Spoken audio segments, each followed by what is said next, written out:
آج ہم ایک نئی ویڈیو کے ساتھ آپ کی خدمت میں حاضر ہوئے ہیں اور آج اس ٹاپک پر ہم بات کریں گے. بہت اہم ٹاپک ہے. آج ہم بائبل مقدس میں سے حیات کے درخت کے بارے میں جاننے کی کوشش کریں گے. جب ہم بائبل مقدس پڑھتے ہیں تو ہم لوگ اس بات کو جانتے ہیں کہ جب خدا نے ہوا اور آدم سے کہا کہ تم باغ عدن کے سارے درخت کے پھلوں کو کھا سکتے ہو لیکن نیک اور بد کی پہچان کے درخت میں سے نہیں کھا سکتے، انہوں نے اسی درخت میں سے کھایا اور خدا کے حضور نافرمانی کی اور خدا نے انہیں باغ عدن سے باہر نکال دیا. جب ہم بائبل مقدس میں پڑھتے ہیں تو ہم حیات کے درخت کے بارے میں بھی پڑھتے ہیں اور بائبل مقدس بتاتی ہے کہ حیات کے درخت کے پھل میں سے خدا نے انہیں کھانے نہ دیا بلکہ خدا نے انہیں اسی طرح باہر نکال دیا. اب یہاں پر سوال یہ پیدا ہوتا ہے کہ خدا نے انہیں باغ عدن کے درخت میں سے حیات کے درخت کے پھل کو کیوں نہ کھانے دیا؟ سب سے پہلے جب خدا ان سے سوال کرتا ہے تو وہ اس بات کا جواب دیتے ہیں کہ مجھے شیطان نے بہکایا اور مرد کہتا ہے کہ مجھے عورت نے. وہ اس بات کو نہیں جانتے کہ میں خدا سے معافی مانگنی ہے، وہ اس بات کو نہیں سیکھے ہوئے تھے، وہ ایک دوسرے کے اوپر الزام ڈال رہے تھے. اور دوسری وجہ ہم جان سکتے ہیں بائبل مقدس میں سے، اگر وہ حیات کے درخت میں سے کھاتے تو وہ اسی طرح نافرمانی کی زندگی گزارتے اور ان کی زندگی، جبکہ وہ حیات کا درخت تھا تو ان کی زندگی حیات ہو جاتی، ان کی زندگی بڑھ جاتی اور وہ اسی طرح ہمیشہ تک جیتے رہتے. اور خدا نے دیکھا کہ یہ سب اچھا نہیں ہے تو خدا نے انہیں باغ عدن سے باہر نکال دیا اور خدا نے ان کو سکھانے کے لیے بہت سے نبی بھیجے کہ وہ لوگ معافی مانگے، توبہ کریں اور خدا سے اپنے گناہوں کا اقرار کریں اور خدا کو اپنا شخصی نجات دہندہ قبول کریں. اور جب ہم دیکھتے ہیں کہ خدا نے اس درخت کو دوبارہ سے اس دنیا میں اتارا، خدا نے طرح بطرح نبی بھیجنا شروع کیے.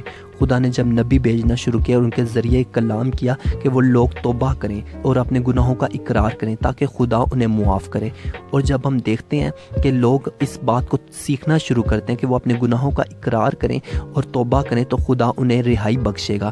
اور پھر نبی اور پیغمبروں کی پیشن گوئیوں کے وسیلہ سے خدا نے اپنا بیٹا یسوع مسیح بھیجا. جب ہم دیکھتے ہیں کہ باغ عدن میں خدا نے اس حیات کے درخت میں سے انہیں کھانے نہ دیا بلکہ جب انسانوں نے اس طریقے کو سیکھا کہ وہ پہلے خدا سے معافی مانگے اور خدا نے اس درخت کو زمین پر ہمارے گناہوں کے لیے اتار دیا. جیسے ہم دیکھتے ہیں کہ ایک درخت کے لیے بیس کی ضرورت ہوتی ہے جس کے اوپر وہ کھڑا ہو سکے، پھر اس کے بعد تنا ہوتا ہے اور جیسے تنے کے بعد اس کے پودے ہوتے ہیں، اس کے پھل ہوتے ہیں. اسی طرح سے ہم بائبل مقدس میں دیکھتے ہیں کہ خداوند یسوع المسیح کی صلیب ہے جو کہ ایک زمین کے اوپر بالکل ایسے ہی کھڑا ہے جیسے کہ ایک درخت ہو.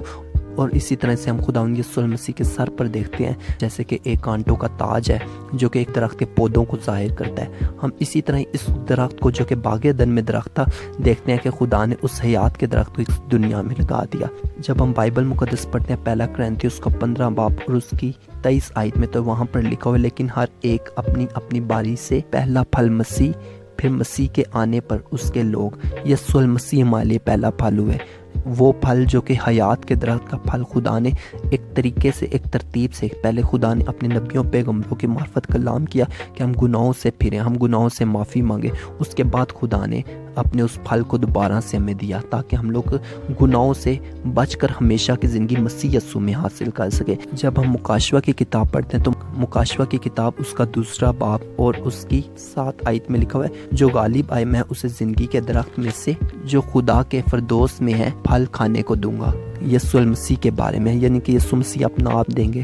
اور جب ہم خدا یسوع المسیح پر ایمان رکھتے ہیں، اس سے اپنا شخصی نجات دہندہ قبول کرتے ہیں، خدا ہمیں یسوع المسیح کے وسیلہ سے دوبارہ سے باغ عدن کی زندگی دیتا ہے جو کہ زمین پر 100 گنا اور آنے والے وقت میں ہمیشہ کی زندگی ہے.